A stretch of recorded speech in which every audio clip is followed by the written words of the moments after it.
Good afternoon, everybody. And thanks for joining us today. Depending on where you are when you're watching this, it's either afternoon or morning. My name is Dr. Craig Kasper. I'm an audiologist based in New York City.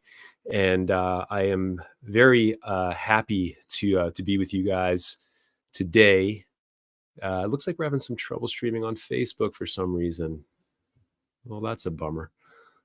Let's see what's happening here. We're definitely on YouTube. And we are not on our Facebook, but it looks like we are on Audiology Associates of Westchester web Facebook. So no big deal. Thank you again for joining us. My name is Dr. Craig Kasper. As I said, I'm an audiologist in New York who's been working in the world of tinnitus for almost 3 decades at this point. And I am very honored and happy to have a couple of guests with me today that I work collaboratively with here in New York for our patients who have tinnitus. Just wanted to give you a quick basis and kind of foundation behind this particular webinar. What we're hoping to help patients and people who are kind of surrounding people who have tinnitus to understand is that we realize as clinicians that a multidisciplinary collaborative approach to tinnitus is the best way to help anybody who's managing tinnitus or who is bothered by tinnitus. And that's just kind of something that for those of us who have been embedded in the world of tinnitus for a number of years have come to realize that there's not just one solution to the problem. It actually has to be a collaborative approach coming from many, many different angles. It is because tinnitus is a multifaceted symptom, and it requires a 360-degree diagnostic approach, as well as a 360-degree management approach. What's most frustrating for us as clinicians, especially ones who have been focusing on tinnitus for quite some time, is when patients come to us, and usually we get patients after they've seen a number of providers, and they're told that there's nothing that can be done to help with tinnitus. As professionals who are at the forefront of tinnitus care, we know that this statement is 100% incorrect, and there's always something that can be done. But for us as professionals, it's important for us to figure out with that patient the appropriate key to unlock the lock. And it's not the exact same approach for every single patient. And that's what we're hoping to share with you guys today, is that it has to be a very kind of multifaceted approach straight from diagnostics all the way through the management of tinnitus. So again, our goal today is to really open that door of awareness for anybody who's watching this live or as it's recorded, and to help you understand and to take those first steps forward, either for yourself or for someone that you love who might be bothered by tinnitus. So what I'd like to do is bring to the stage first and to the screen first someone who I've come to know throughout the years.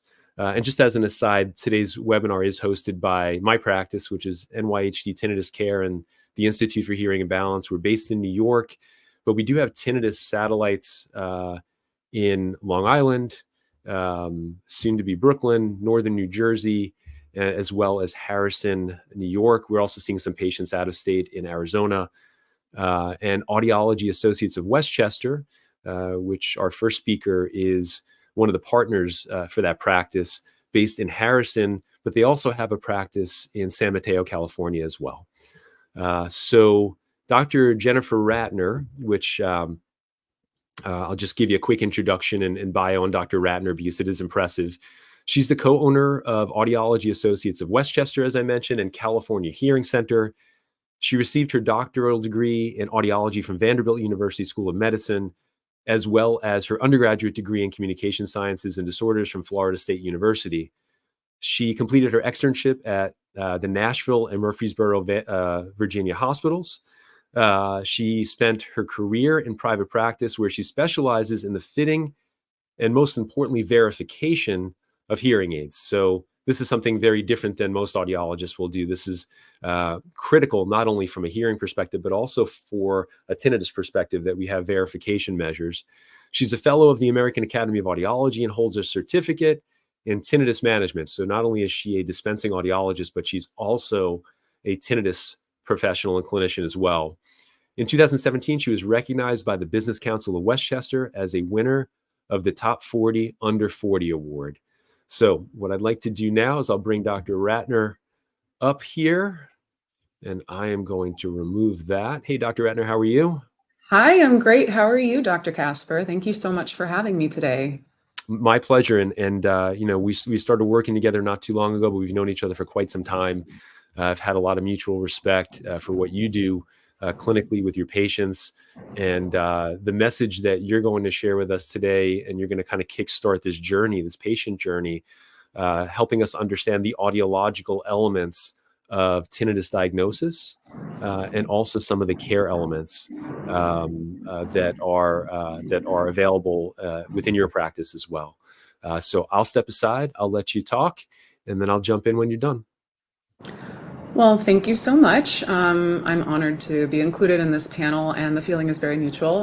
Working together has been wonderful, so thank you for that. From my experience, when patients come in to see me about their tinnitus, they have this fear that the tinnitus means that there's something wrong, or it's a disease, or something that means something nefarious is happening in their brain. But more often than not, it's just a symptom of undiagnosed, untreated hearing loss. So really, the first step is to get a comprehensive diagnostic hearing test to find out what's going on in the auditory system and to identify if any further medical evaluations need to happen. So where we start and where we get actually a lot of our information is the case history. So asking questions about, have you been exposed to significant amounts of noise throughout your life? Do you have TMJ, jaw issues, middle ear issues? Those kind of things that might lead to what could be causing the tinnitus, but also asking questions about the tinnitus specifically. How often do you notice it? Is it constant or is it intermittent? Where do you perceive it? Are there things that you can do where you don't perceive it? Are there things you've identified that make it worse? And then, of course, we start with the very basic looking in someone's ears. Tinnitus can also be caused by impacted earwax. So that's an easy solution right there. And then the next part of the diagnostic examination is tympanometry, where we assess the middle ear function, if there's fluid behind the ear, those sort of things that can also cause or exacerbate tinnitus. Then we do the diagnostic hearing test, where we measure the softest levels you can hear at different pitches. We measure word reception and those kind of things. And once we have that piece, we can really counsel specifically about, okay, you have hearing loss in this area. This could be contributing to your tinnitus, et cetera. But it goes beyond that as well, because there are also specific diagnostic tests that we can do that are specific to the tinnitus that can kind of help quantify certain aspects of the tinnitus. For example, tinnitus can manifest different ways in different people. It's very rarely described as the same thing by every patient. Some people experience ringing, hissing, roaring, buzzing. But for patients who experience ringing or something that sounds like a tone, we can attempt to do pitch matching to find out what pitch it matches up with. And very often that will match up with where the patient has hearing loss. We can do loudness matching to figure out how loud the patient is actually perceiving their tinnitus. We can do extended high frequency audiometry that we don't routinely do for a hearing exam because it's not as useful for treatment with hearing aids, but can give us insight into damage outside of the typical range of frequencies that we test. And we can do other things like testing the minimum masking level. So what is the softest sound that can effectively mask out or get rid of the tinnitus, and residual inhibition. And once we've done these things, it really helps patients to understand what they're experiencing. The other part that's very helpful, of course, is subjective questionnaires, where patients will fill out questionnaires to kind of quantify how significant they're perceiving their tinnitus. And a lot of the time when they're answering these questions, they realize, oh, this is actually not having as big of an impact on my life as I thought it was. Once we've done all of that and we come up with a comprehensive treatment solution, if you're a person with hearing loss, the first step obviously is to treat the hearing loss, which is likely the underlying cause of the tinnitus. And that would be, of course, through hearing aids that are verified and prescriptively fit, of course. And what I would say is, for most of my patients with co-occurring hearing loss and tinnitus, they experience significant relief just by treating the hearing loss, because it's giving the brain access to sounds it hasn't perceived in what's usually a very, very long time. In addition to that, there are other things that can treat tinnitus on a hearing aid level. Most devices now come with maskers inside, where they are able to play different types of sounds, and different companies do it a little differently, but to help mask out the tinnitus. But it doesn't have to be as complicated as all that. For people who don't have hearing loss, they can experience relief just by streaming nature sounds through their iPods, or AirPods rather, via an app on their iPhone. For people who want some relief when they're trying to fall asleep and it's particularly quiet, you can use a sound machine to gently play pleasant noises, help kind of mask out the tinnitus and allow them to sleep better. And there are other things like that as well, but anything one can do to kind of de-stress is also good. So we talk about the triggers for tinnitus. And I ask questions and say, what are things that make it worse? What are things that make it better? So that they have the information to know, well, maybe it's a little worse today because I'm under a lot of stress at work, or I didn't get a good night's sleep last night, or something in my diet could potentially be exacerbating it. Just having the knowledge of what can potentially trigger it is often very, very helpful for my patients. And we use these tools in addition to the other things that are going to be discussed today to really help with the tinnitus and use that multifaceted approach, as Dr. Kasper was saying.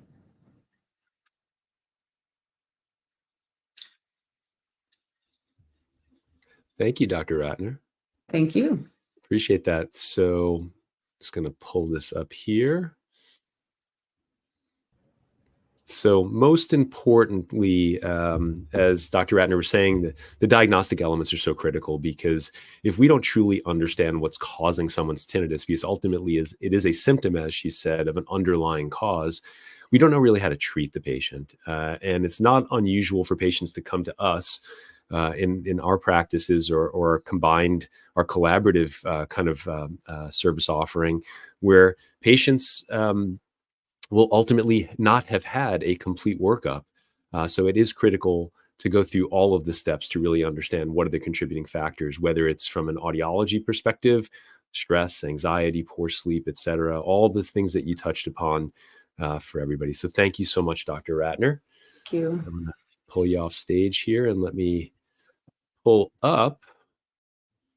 So next up, we have Sandy Kellogg. Sandy is a clinical social worker. She has been working for over 35 years at this point with adults, couples, and children's long day, and children in family agencies and private practice. She has a ton of experience, and just talking with her and listening to her now, you'll see that experience will come through.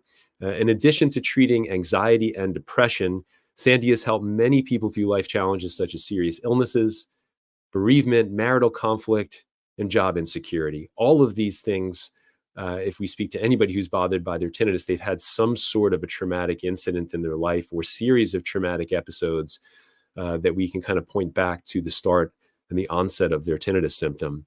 For the past 20 years, tinnitus for her has been a specialty in practice. So she is unique in the fact that she brings together this very deep knowledge of the psychology of stress, anxiety, and life in general as it relates to also tinnitus. So we're really, really happy to have her working with us as well. She's currently in private practice in Westchester, and she is a therapist with Spring Health, providing counseling to corporations' employees. So with that, I'd like to bring Sandy up to the stage here. How are you, Sandy? Hi, very good. Thank you.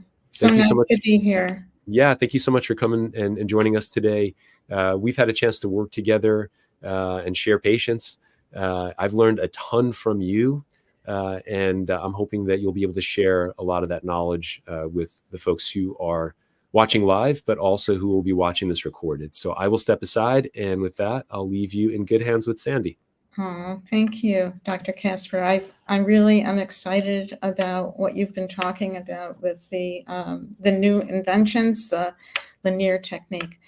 I want to start with one fact, which is I'm a bona fide chairing section for Audiology Associates. I bonded with each of my wonderful audiologists, and it was from my association with them since I started getting hearing aids 20 years ago that I was invited to a training session about treating tinnitus, because I learned it was really a catastrophic event for many people. So when I started working with tinnitus clients, they told me that the effect of living day to day with that ringing or buzzing or hissing was at best annoying and at worst debilitating. My focus quickly became developing techniques to lessen the impact and increase the quality of life, and then teach these strategies to my clients. I knew this task wouldn't be an easy one. If you are a glass half full kind of person, you may take adversity more in your stride, and you may appreciate when the tinnitus is quieter and less disturbing. But if you are a glass half empty kind of person, and most of us are, and I'll explain why in a minute, this constant noise may be debilitating with little chance of relief. Often, it's not the sound that is different, it's just the way we deal with the sound differently. Now, why do I say that most of us are glass half empty people? The field of cognitive neuroscience has exploded in the past. I don't know what I did. Okay. Dr. Kasper, if I hit something and it's showing up differently, let me know. In the past 50 years, they learned many years ago that it takes 5 positive experiences to outweigh the impact of 1 negative experience in our brain. So I just want to stress that again. If you think about all the things that go on in your life, and it takes 5 positive events to outweigh the impact of 1 negative, wow, that makes it tough for us to see the good.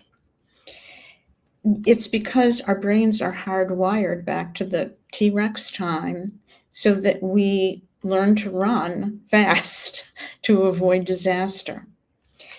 Another relevant personality trait is whether or not we can go with the flow when something is not going the way we like it.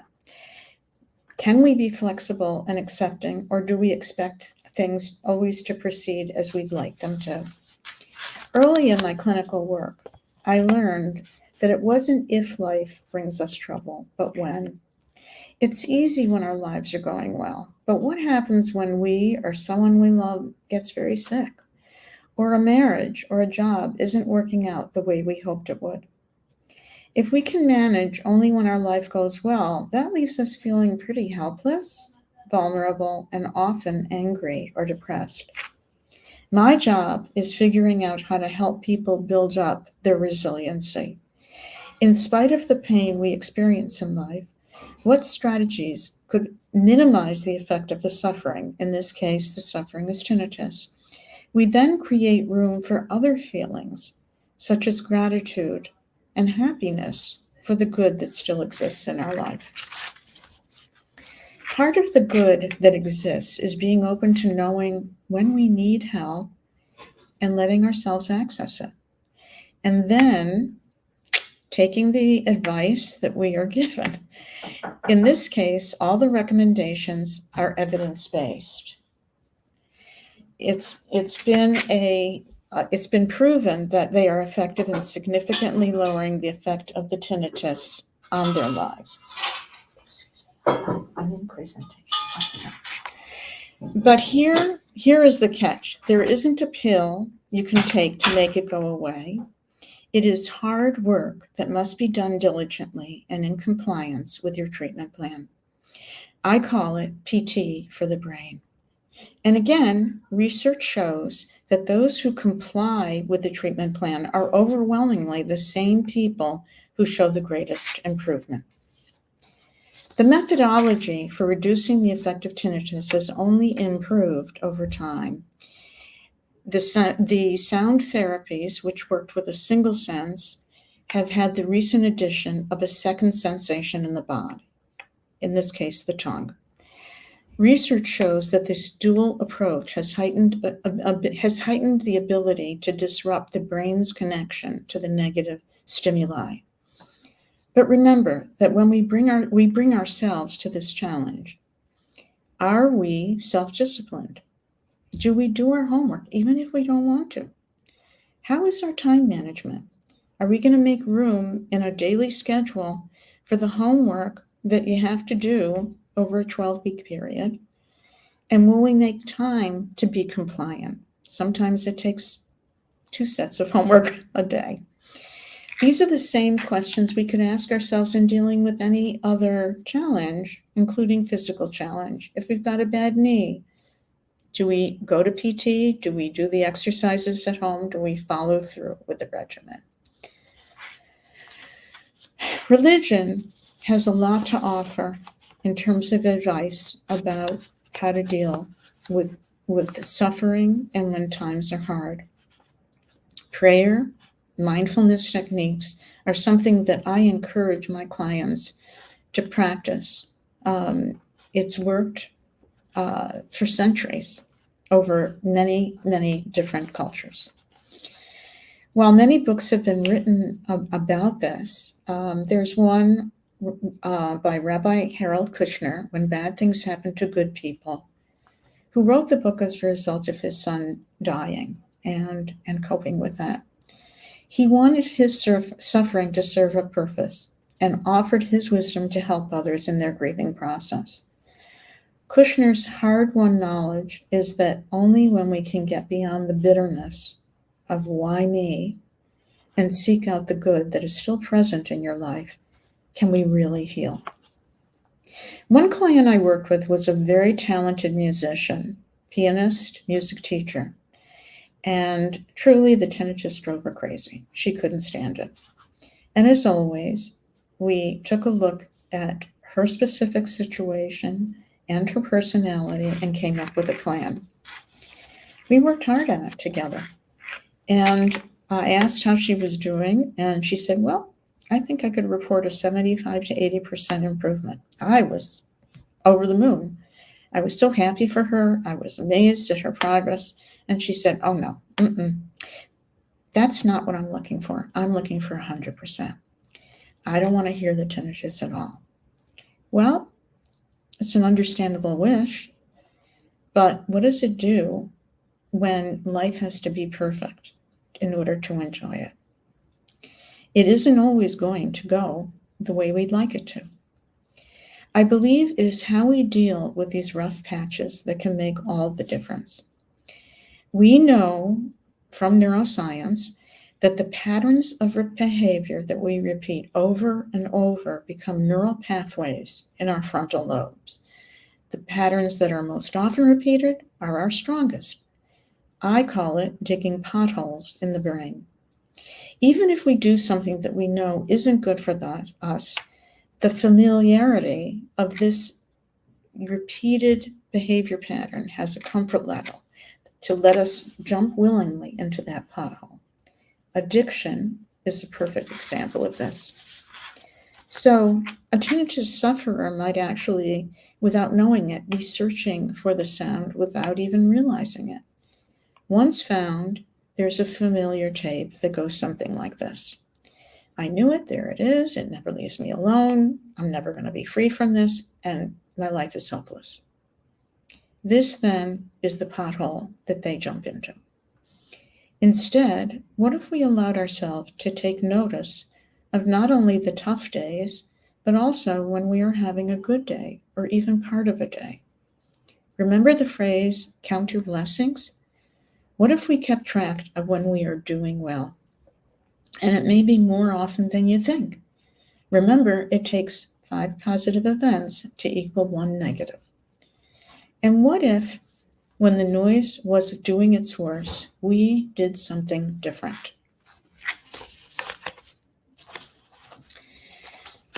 Buddhism has produced some of the world's most revered meditative masters. An essential tenet of Buddhist thought is that in the course of living our life, we experience suffering because life is always changing. The answer is not to try and control things we can't control, but instead to accept the pain we feel without attaching to it so that it increases our pain. We can free ourselves from this pain through meditative practice.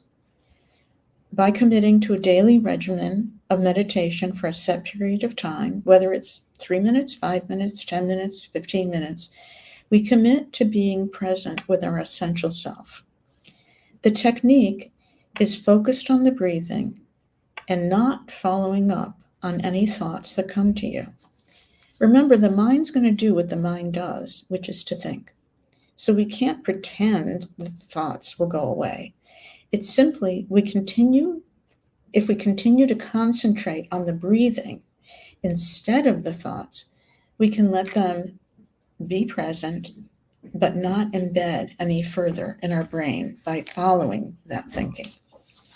As we practice more and more, it becomes the norm to understand that feelings and thoughts of all sorts will come and go, and when we can still stay focused on our core existence, our breath, we discover we have a much greater sense of control in ourselves and over our thoughts. This gives us an amazing choice to decide what we want to pursue. Through the day, you'll see this if you decide to take me up on it. You can ask yourself, rather than pursuing it, is this thought or line of thinking serving me well right now? And you can make a conscious choice. Understand that we are not denying the suffering we feel. It's real, but we are making a choice to move beyond it, even while we feel it. And when calming and relaxing our bodies becomes our new norm, there is a greater sense of feeling soothed and an overall greater sense of well-being. What we know, again, research-based, that our brains, and they didn't think this for a long time, that our brains throughout our lives has the neuroplasticity or flexibility to form new pathways. So more positive pathways, more proactive approaches is truly possible. It is a possibility. Now, finally, here's some really great news, not just good news. All this hard work you do will be not only available to manage your tinnitus, but can be applied to any other challenge in our life. Recently, my husband and I took a 3-year process, moved out of our family home where we raised our sons, and that whole process was overwhelming, miserable at times, and challenging at best. And I really accessed my tools. Primarily, it was meditating every day, but I had to work like crazy to let go of the aggravation of things that I couldn't control that were going to happen anyway. Letting go was a tremendous gift that I gave myself. And finally, on a lighter note, I recently saw this play out in another small part of my life. My modern dance is my passion. I was in an adult modern dance class that was engaging in a performance, and even though I knew choreography and my brain do not necessarily work well together, I agreed to be in the performance. So I couldn't get out of it. So rather than whining and moaning, I got tapes from my wonderful dance teacher that had the visual of the steps I was supposed to learn, not what I thought I should learn, and the music. And the music played again and again. And I would every morning start my morning going through this a couple times until it was embedded in my brain, almost a muscle memory. And then I enjoyed myself. But I always reminded myself of what my dance teacher would repeat to us at every class. Breathe in, I can. Breathe out, I can't. Thank you. Thank you so much, Sandy. I really appreciate that. It's important for us as professionals to actually hear from someone like you, because our knowledge base is focused so much on the sound part of things, and it's a rare opportunity to actually get the mindset part of things. What you discussed and what you shared with us was critical for folks who are bothered by their tinnitus, because at the end of the day, what we know is it is a brain phenomenon. It is a result of changes that have occurred to not only the auditory, the hearing centers of the brain, but also the limbic system, the emotional centers of the brain, as well as the frontal lobes, which incorporate the attentional centers of the brain. So everything that you touched upon in there and what you do with patients clinically touches upon all those different parts of the brain. So I flashed up your information. I didn't flash up Audiology Associates. I'm going to do that right now, actually, because when Jennifer was up on the screen, Dr. Ratner, I forgot, because I'm the guy who's running the show here. So that's Dr. Ratner's practice website as well. I'll flash it up again, hopefully, if I'll remember before the end. And Sandy, thank you so much for joining us today. Letting me join. Yep, and I'll bring you back up when we do Q&A in a little bit. So next up is me. I will have to give myself my own bio read, but I'll quickly go through this just to not bore everybody on the other end of this video. As I said, my name is Dr. Craig Kasper. I've been practicing in New York City for just about 27 or so years. I started my clinical life at Columbia Presbyterian Medical Center as a clinical fellow. I worked as a director of audiology for a large ear, nose, and throat practice in Manhattan. I've been in private practice since 2008, and I founded at that point New York Hearing Doctors, which is also the Institute for Hearing and Balance, where we do all things hearing and balance related. We have a full balance lab in our practice, but we also are very, very heavily focused on tinnitus care, and that's what we're here to talk about today. My background in tinnitus is very diverse, I think. Not only do I have an academic background in tinnitus, but I played music when I was younger. I played bass in a hardcore punk band as a kid, so I had a lot of noise exposure. And I've personally experienced tinnitus over the past 3 decades or so. Now, my tinnitus is not at a point where it's bothersome most times, although there are times, especially when it's quiet and when I'm stressed, where I do notice my tinnitus quite a bit. And so I can empathize with my patients on a whole other level because I've had the experience of tinnitus. And the reality is that 100% of people on the planet have tinnitus, but the vast majority of us don't pay much attention to it. My academic preparation in the world of tinnitus goes back to the University of Buffalo back in the mid-90s, where I worked with probably one of the top auditory neuroscientists on the planet. His name was Richard Salvi. He was also the head of the scientific advisory board for the American Tinnitus Association for a period of time. I studied TRT with Pavel Jastrabov. So TRT is tinnitus retraining therapy. It was one of the most important modalities for us to help patients with tinnitus, and it still exists. We still practice it, and it really serves as the foundation for everything we do as tinnitus practitioners. Neuromonics was a device that I worked with for a period of time. We were importing these processors that were a tinnitus-specific device from Australia. And most recently, and this is what we're going to talk a little bit more about today, is a device called Lenire, which is from a company called Neuromod. This is not an advertisement whatsoever for technology. When we counsel patients in my practice, and I know in Dr. Ratner's case also, we're technology agnostic. But the most important thing for us to help patients understand is that there are choices. And again, we just need to figure out which key unlocks the lock for that individual patient. So when we talk about a best practice approach, and Dr. Ratner talked about this in a much better way than I'll talk about it right now, but having a comprehensive diagnostic assessment is critical. This is the most important element to understanding the causative factors for the symptom of tinnitus. And we use the word symptom a lot because ultimately it is a symptom of an underlying problem. It's not a disease state unto itself. It's a symptom of an underlying issue.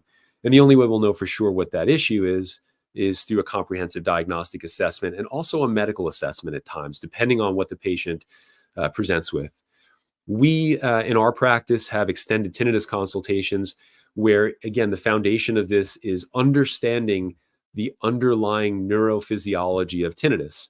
At the end of the day, it might start as an ear issue, as Dr. Ratner said, but it is ultimately not an ear issue. It is very much a brain issue, as Sandy was talking about just a few moments ago. And then ultimately, our goal is to present appropriate options for every single individual that sits in front of us. Some of the things that we talk about have absolutely nothing to do with the ear necessarily, but as humans, we have to look at our entire being. Tinnitus is, as we said, not just an ear issue. It really is a whole body issue in many cases. So we talk a lot about sleep hygiene. For folks who are bothered by their tinnitus, one of the number one complaints is sleep issues, whether we can't get to sleep at night because we're so bothered by our tinnitus, or We can't, when we get out of bed the next day, our tinnitus is roaring because we have poor sleep as a result of things like sleep apnea or insomnia or high levels of stress and anxiety that just kind of keep us going through the night. We have patients, especially as we get older, running to the restroom throughout the night, and that impacts our ability to get a good, restful sleep and get into those deep sleep and those REM sleep stages.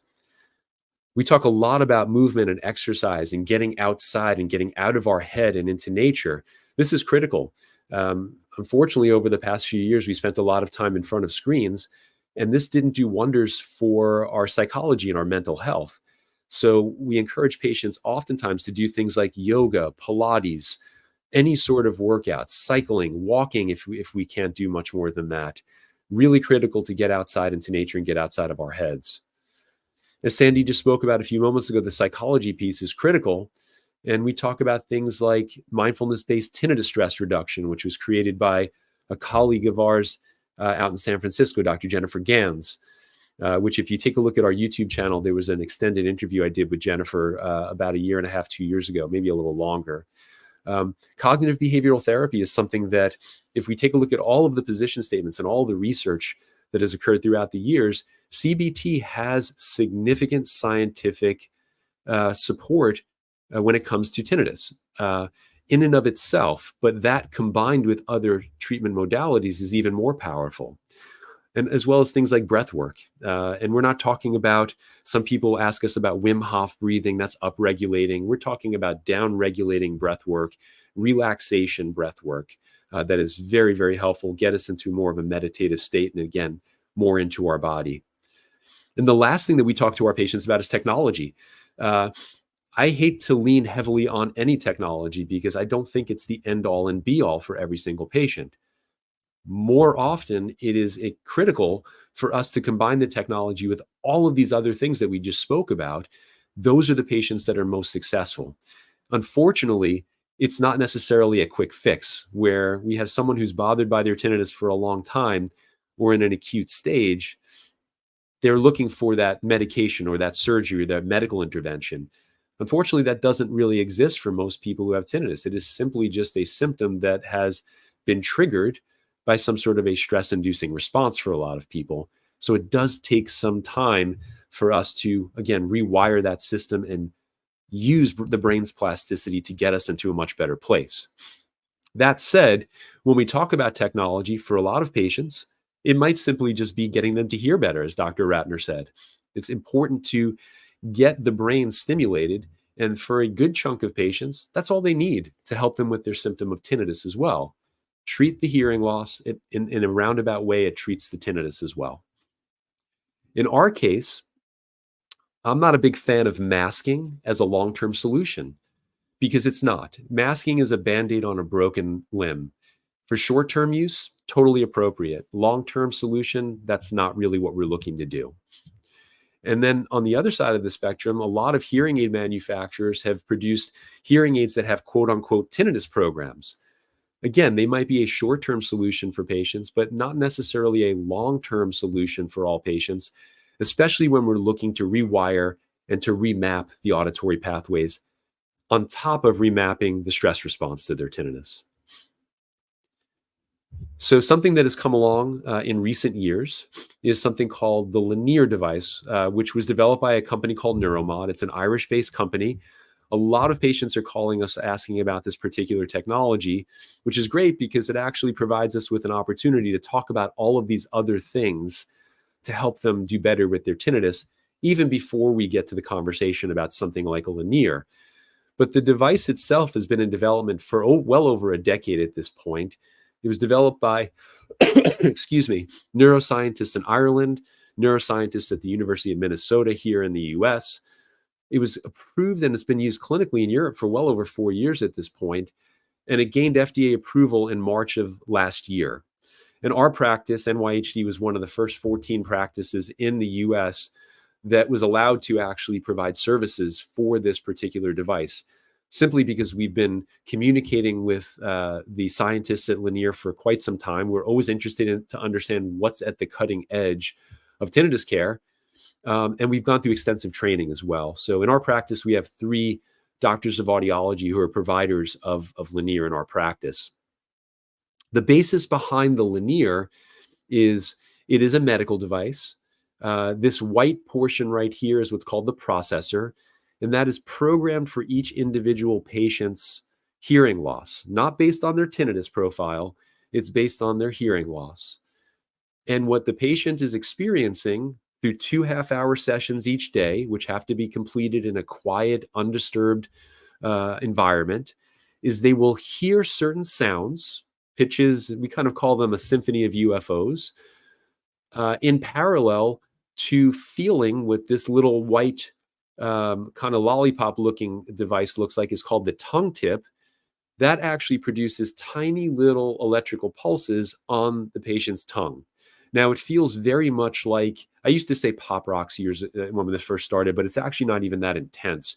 It's more like if you put champagne in your mouth and you let it bubble on your tongue, you're literally just feeling the sound that you're hearing in synchrony. This is called bimodal neuromodulation, basically stimulating 2 pathways to the brain so we can induce those plastic or learned changes in the brain. It's safe. It's been deemed effective. It's, again, FDA approved for safety and efficacy. The research in Europe was very promising. But from our perspective, we're always interested in understanding what's happening in the real world. It's not just about what manufacturers of devices are telling us. And we understand that as audiologists because we have a number of medical devices that we've worked with throughout the years. It's really important for us to understand what the real world outcomes are. And we'll talk about that in just a few moments, actually. I'll share some of our real world data just so you have a perspective on what we're seeing with our patients. So again, it's 2 30-minute sessions in what we call a down-regulating type of an environment, relaxation. We're not flipping through our cell phone or watching the news. It's really time for mindfulness, breath work, looking at nature. We have patients who just kind of hang out with their dog or cat.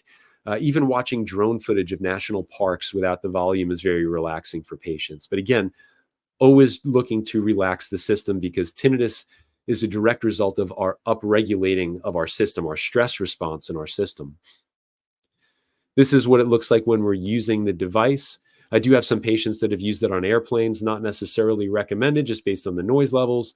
And also other people on the plane look at you a little silly.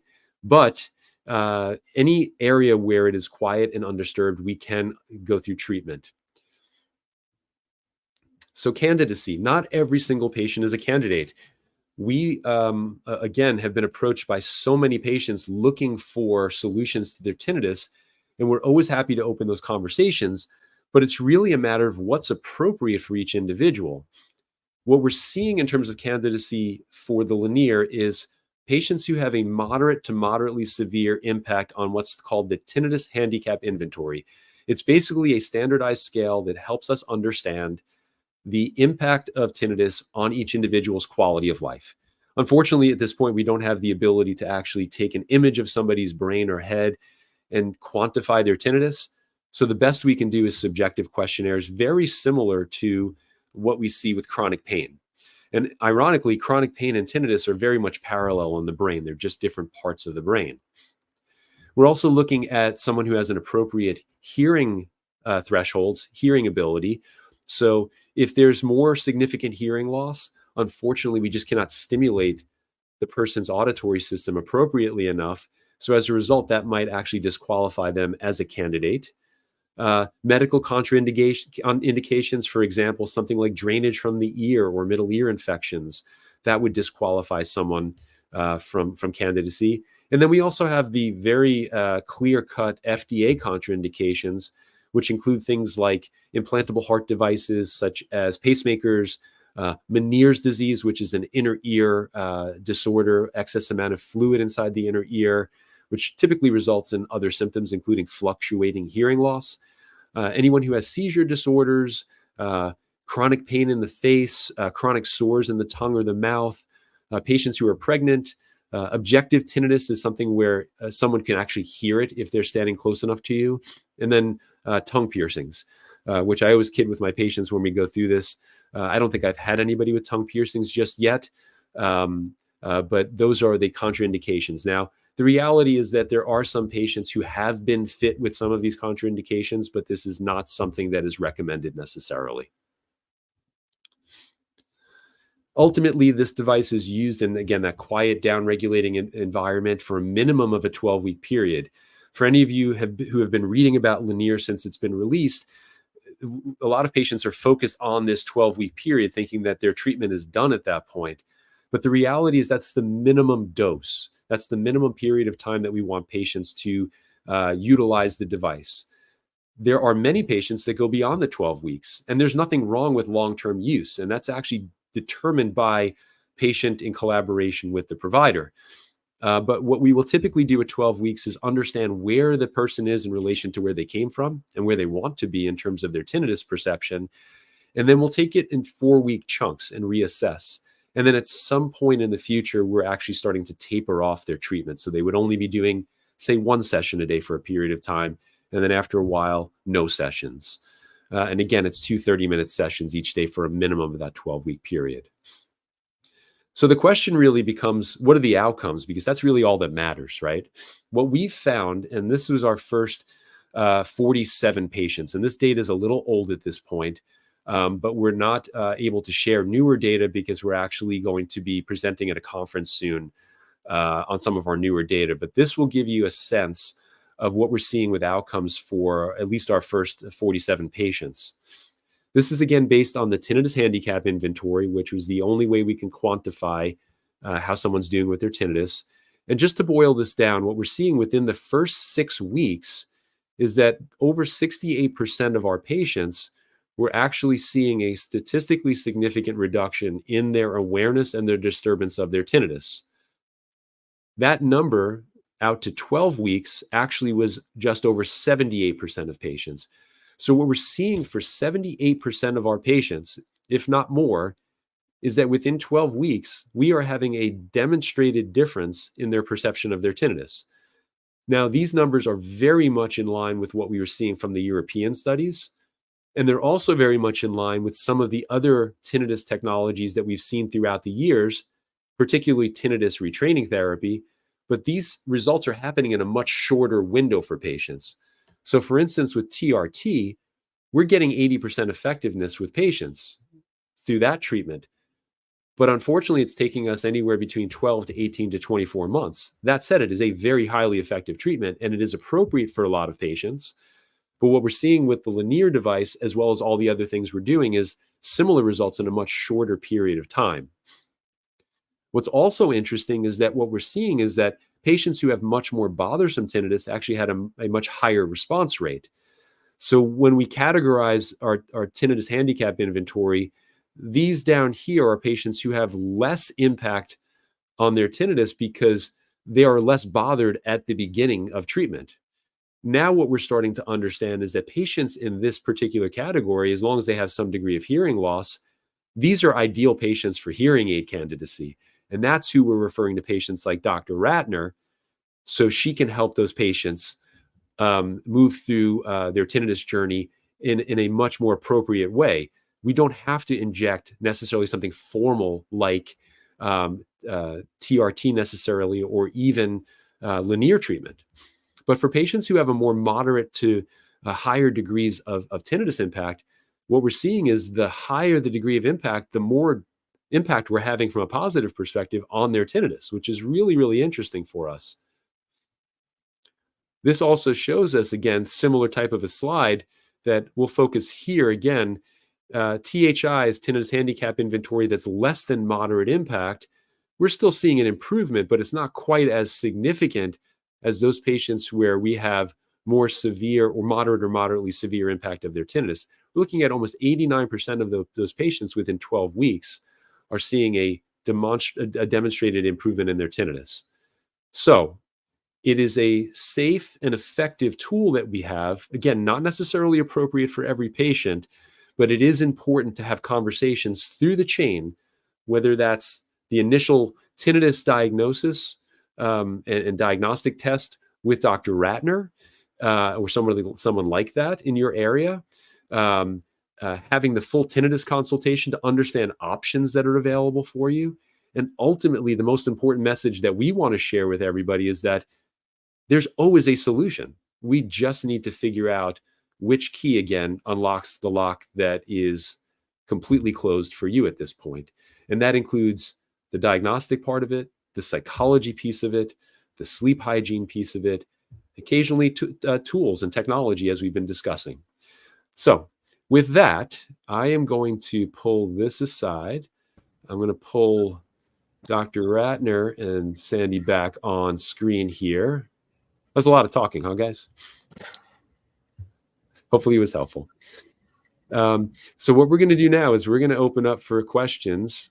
So if we have anybody who's got questions here, I'm going to take a look in the comments section here and even in the private chat here. So, okay, so one question that I have actually here, and I'll direct this to Dr. Ratner. Look, hearing aids are something that have become very mainstream in terms of conversation, especially in recent years. The question that was posed is there a specific type of hearing aid that is most appropriate for tinnitus? That's actually a great question because, as you all probably know, hearing aids come in all different shapes, sizes, makes, models, manufacturers. And the answer to that question is no. I come from the perspective of, and very similar with what we were discussing with tinnitus, there's not one solution that's right for one specific audiogram, for one specific patient. So it's really about the interview process with the patient to figure out what kind of tinnitus treatment through their hearing aid or what kind of hearing aid manufacturer might be a best match, because they all do things very well, but a little bit differently, and they all have different strengths that might lead me to recommend one manufacturer over another. Also complicated by the fact that every year they're coming out with new makes and models. So there's a lot of continuing education. And sometimes what we initially decide is going to be the right choice, we end up switching as we're going along the process. But that's why it's really important that there's a trial period so we can make sure that we found the perfect solution. And if it's not exactly getting us the results we want, we have some recourse to switch. So no, there's not one specific one that's best for a patient with tinnitus and hearing loss. Is the answer. Yeah, I think that's so critical because, you know, we're inundated with ads, right? We're inundated with this whole concept of over the counter, which, you know, look, there's room for OTC in our world. And I think we all agree with that. But especially when it comes to something like tinnitus, it's really, really important to make sure that we understand all of our options and that not only are we being fit with the right technology, but also that we're verifying that we're fit with the right technology, right? And, yes. You know, if you could talk just briefly to that, because it's so critical for anybody who's listening, even with just hearing loss, the verification process is so critical. The verification process is essential because I don't know what's happening inside your ear unless I verify while the device is on your ear that I'm giving you enough amplification in certain areas to make up for your hearing loss. So real ear measures, also called probe microphone measures, are the gold standard of fitting and dispensing hearing aids, but not all audiologists do them. But I feel frankly blind without them because it tells me what's happening in my patient's ear. And if I deviate from that prescription, that's okay. But I have to know, I have to have a baseline of sorts where I can know exactly what I'm giving. The hearing aids come as a blank slate. So the technology is amazing, but in the hands of someone inexperienced, it's not going to do something that it would in the hands of an experienced provider who's taking the right best practice measurements to make sure that it's verified for your particular situation. Your hearing loss, your ear canal shape and size, all of that comes into play. Great, thank you. Yeah, definitely important to consider all of the variables because we're so unique, each one of us. Yes. Okay, so there's a bunch of questions I'm just going to read through here. Let's see. Let me jump to a Lenire question here. So, does the Lenire work for patients without hearing loss? Such a critical question, actually, because not every single patient who comes to our clinic has clinically relevant hearing loss. And what I mean by that is a lot of times we are actually diagnosing subclinical hearing loss. So your typical hearing test that's done in your kind of run-of-the-mill office visit with, say, your ENT or audiologist at times only actually tests a very narrow range of the frequencies. And they're specifically focused on the speech frequencies. But that does not necessarily mean that we do not have hearing loss beyond the speech frequencies, the ultra high frequencies. And that's something that Dr. Ratner touched upon earlier, is testing ultra high frequencies. So that's one thing, is even though you might not have measurable hearing loss on a typical hearing test, you might have ultra high frequency hearing loss, which is actually likely. The other element is something that we can measure, which is called otoacoustic emissions, which looks at the little tiny hair cells inside of our inner ear, where we can have some damage to those hair cells. And we might not have measurable hearing loss per se, but there's still, again, subclinical hearing loss. That is enough to actually create the symptom of tinnitus. So the long and the short of it is, yes, it does actually help, and it can be prescribed for patients who don't have clinically relevant hearing loss.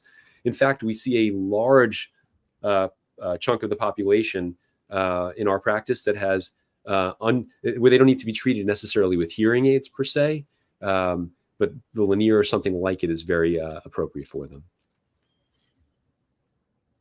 Okay, let's see here.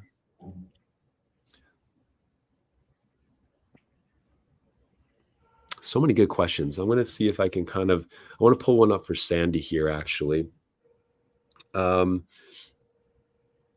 we talk, Sandy, can you talk a little bit about, I just want to modify a question that we have here, actually. Can we talk a little bit about why it is so important to focus on the stress elements of this, right? And if you can briefly touch upon things such as like limbic system involvement and things of that sort. It was a question that popped up, but I just wanted to modify it because I wanted you to touch upon that element. Okay.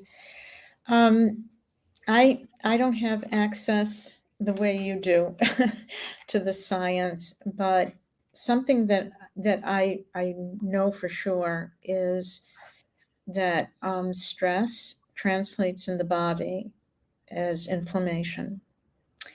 And that the greater the inflammation, and also stress, this is something that came out, the whole thing about being in constant flight or flight. We're using up a lot of our energy and our abilities, like, and the fight or flight thing really connects to the stress. The way we live our lives today is very often in this very stressful mode, where the fight or flight response was made for very short periods of time to respond to a serious threat. What happens when we're living with that stress all the time is we are depleting our resources.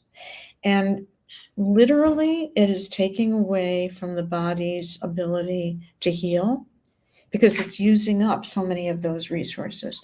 And it's been demonstrated that with high stress levels, responses are worse, frankly, with catastrophic illness.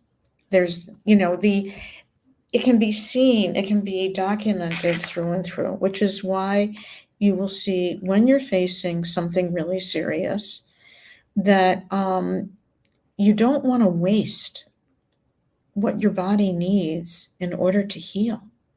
And you're wasting those precious resources. So it's almost like with something like the tinnitus. If you're fighting yourself, you're seeping out the ability of the body to respond effectively. Does that make sense? Perfect. Thank you. Okay.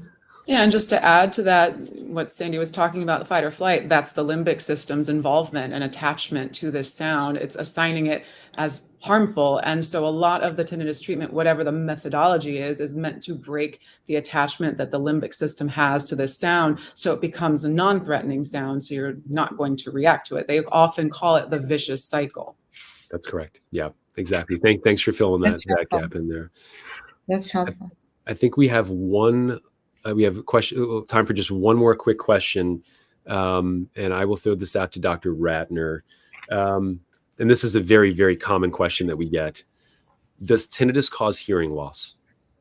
Does tinnitus cause hearing loss? Tinnitus doesn't cause hearing loss. Tinnitus is often a symptom of hearing loss. So a lot of my patients will say, well, my tinnitus is distracting me from hearing, and it's not actually causing hearing loss. It's the brain's choosing to focus on the sound rather than other things.